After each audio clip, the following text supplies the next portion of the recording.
बिस्मिल्लाहिर्रहमानिर्रहीम। 9th class. Last time हमने एक चैप्टर नंबर 9 जो है वो शुरू किया और उसकी कल हमने एक्सरसाइज 9.1 और 9.2 के भी कुछ क्वेश्चन किए थे। आज स्टूडेंट हम 9.2 के ये दो क्वेश्चन करेंगे, 9 एंड 10, और 9.3 के भी कुछ क्वेश्चन है जो स्मार्ट सिलेबस में मैंने यहाँ पे मेंशन कर दिए हैं।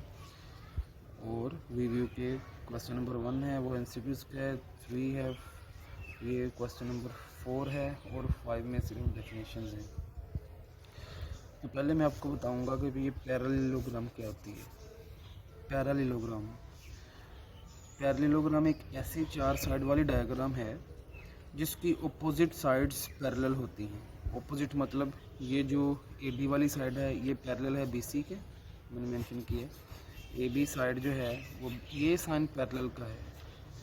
पैरेलल लाइंस वो होती हैं जो कभी भी मीट नहीं करती। आप ये दो लाइनों को जितना भी बढ़ा लें ये कभी भी कट नहीं करेंगे एक दूसरे को, इन्हें पैरेलल लाइंस कहते हैं। और ऐसी 4 साइड वाली डायग्राम जिसकी अपोजिट साइड्स जो हैं वो पैरेलल होती हैं। जैसे ये AB जो है वो CD के पैरेलल है और इसमें AD जो है वो BC के पैरेलल है।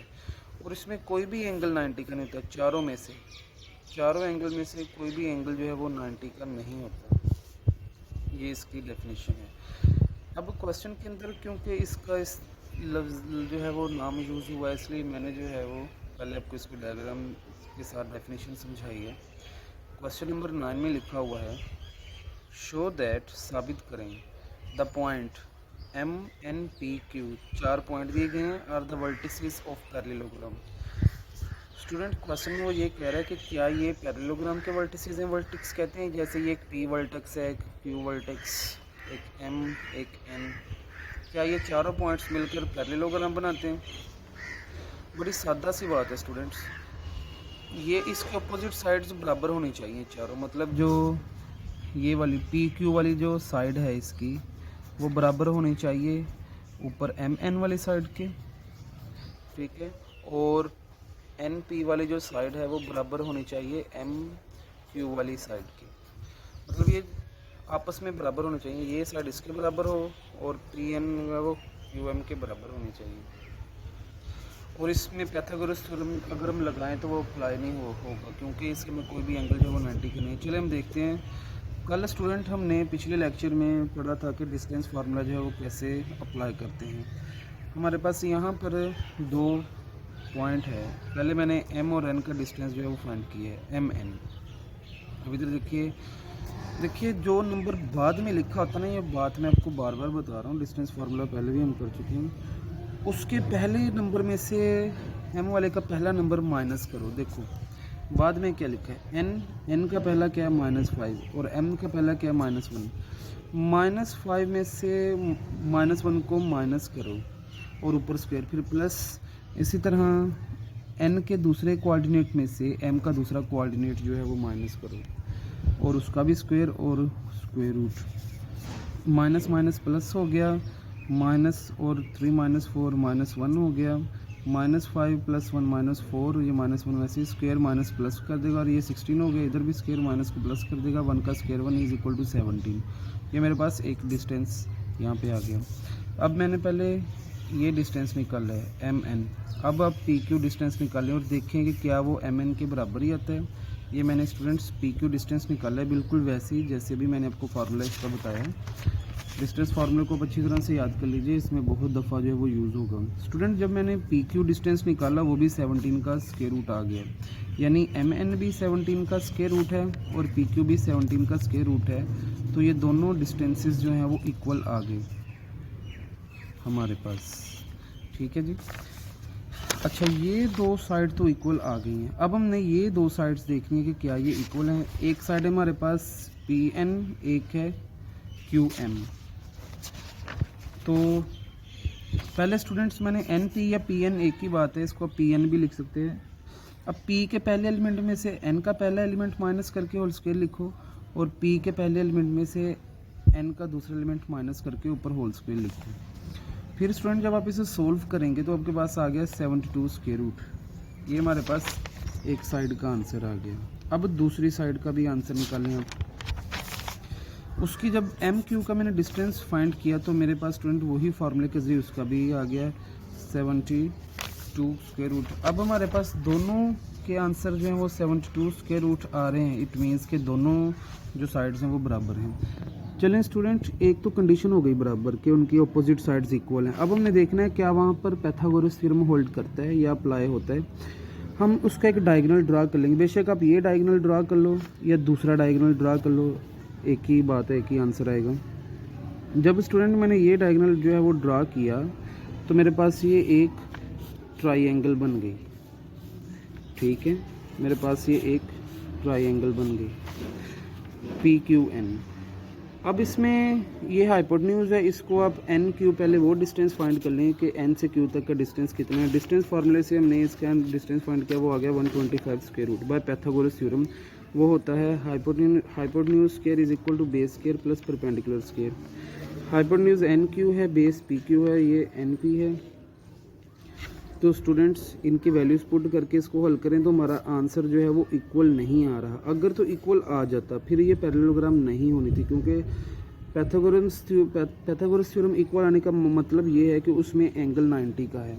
अगर नहीं इक्वल आ रहा है इट मीन्स उसमें कोई भी एंगल जितने भी एंगल हैं उसमें से कोई भी एंगल 90 का नहीं है। तो स्टूडेंट इससे बात साबित हो गई कि इसकी पाइथागोरस थ्योरम जो है वो सेटिस्फाई नहीं हुआ, यानी इसमें कोई एंगल 90 का नहीं है और इसकी अपोजिट साइड्स भी इक्वल हैं। ये दोनों कंडीशन सेटिस्फाई हो गई तो ये जो वर्टिसेस हमें दिए गए थे ये पैरेललोग्राम बनाते हैं। अच्छा स्टूडेंट, अब हम इसका लास्ट क्वेश्चन जो है वो करते हैं। क्वेश्चन में लिखा हुआ है find the length of the diameter of a circle having centre. ये सर्कल का सेंटर है और ये सर्कल की बाउंड्री पर एक पॉइंट है जहाँ से वो लाइन गुजर रही है।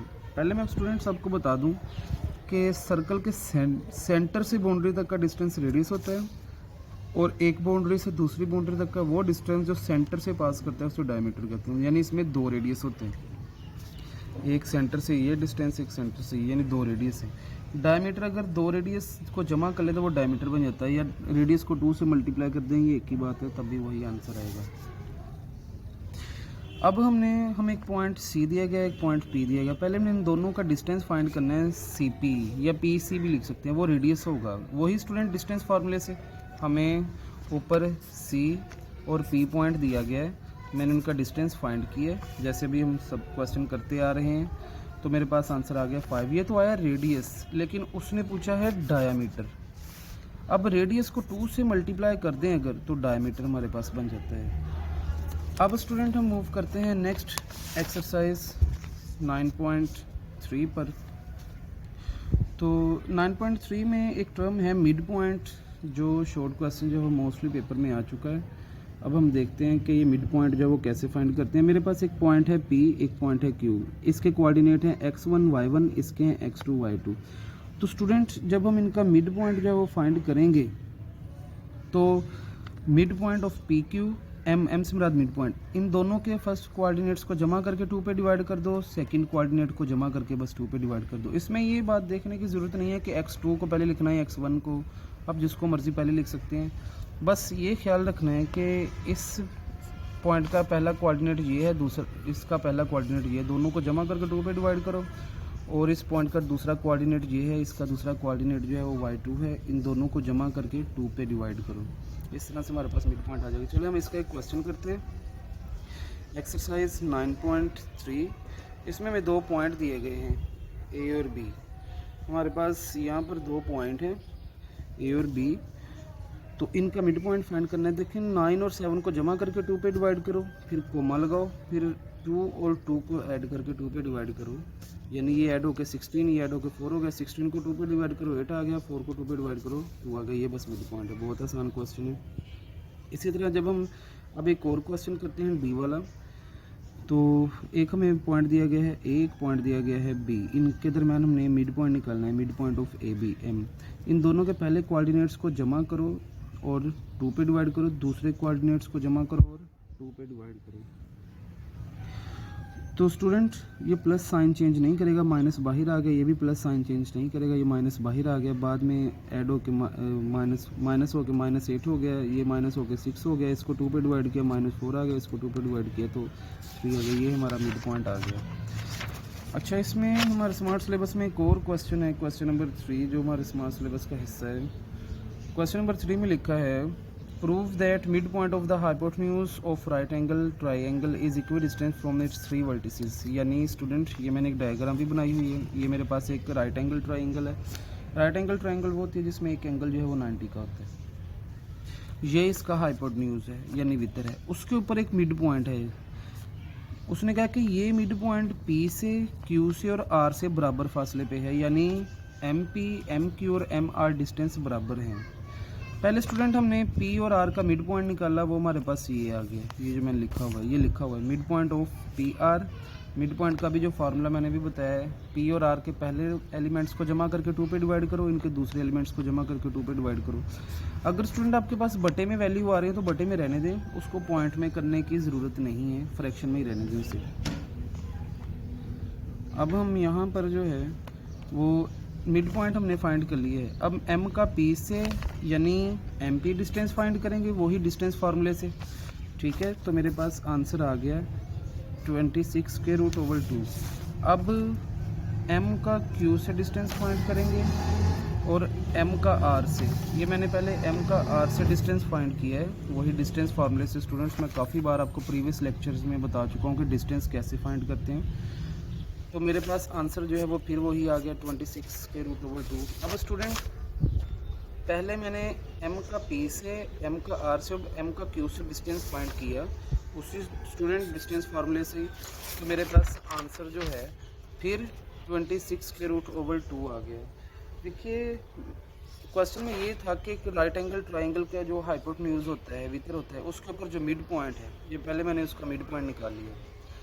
अब उसने कहा कि साबित करें ये इसका P से Q से और R तक का डिस्टेंस बराबर है। मैंने MP, MQ और MR डिस्टेंस फाइंड कर लिया, तो स्टूडेंट मेरे पास तीनों डिस्टेंस जो वो इक्वल आ गए। यही बात हमने प्रूव करनी थी कि वो पॉइंट तीनों वर्टिसेस से बराबर फासले पे है। अब स्टूडेंट बात करते हैं इसकी रिव्यू की। रिव्यू में क्वेश्चन नंबर 1 MCQs का आप कर लीजिएगा, बहुत आसान है। क्वेश्चन नंबर 2 जो है अगले क्वेश्चन है वो सिर्फ मिड पॉइंट और डिस्टेंस फार्मूले के, वो भी कर लीजिए। क्वेश्चन नंबर 5 डेफिनेशंस का है, वो कल मैंने आपको सारी डेफिनेशन जो है वो समझा दी थी। उम्मीद करता हूँ आपको ये लेक्चर ज़रूर समझ आएगा। और स्टूडेंट हमारा चैप्टर नंबर 9 जो है वो भी कंप्लीट हो गया, साथ साथ काम कीजिएगा। नेक्स्ट लेक्चर के लिए खुदा हाफिज़।